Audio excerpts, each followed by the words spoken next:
Hi guys, Ben Drakes here, and yeah, following on from last week's video on changing up the way we communicate through storytelling and some of the neuroscience around that and engaging with our customers within their emotional center, that limbic system, which is the most powerful part of the human brain.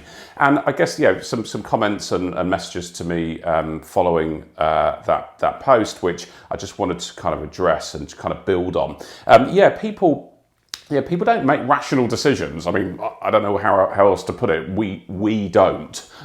As human beings, we have biases toward negativity. We've got biases towards doing nothing. We move towards pleasure the whole time and away from pain. We know that there are studies psychological studies and that prove that people really care way more about losing stuff than they do than winning the equivalent.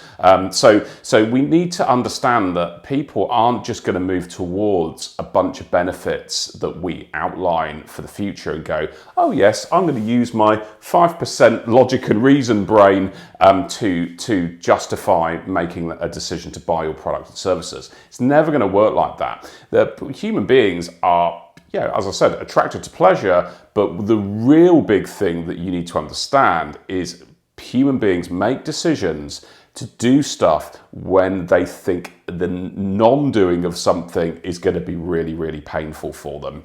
So if I guess you have a marketing department who may have created a whole list of benefits for why your customer should go do something. Well, actually, I think you should reframe those benefits, and move away from this ROI kind of based argument of can you afford to do this, to reframe that to an argument of can you afford not to do this? Can you afford not to have this market share? Can you afford not to take these costs out of your business? Can you afford not to improve customer satisfaction? Can you afford not to improve employee satisfaction and well-being?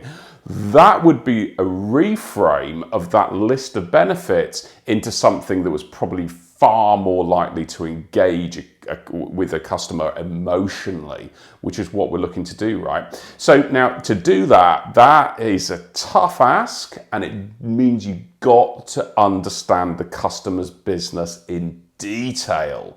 So if you're going to reframe something that they don't want to do, or they don't want to happen, or they want to avoid, then you need to understand them, right? And so it comes back to research, knowing the customer, talking to the customer about it, but then also understanding a little bit around the psychology of how to communicate.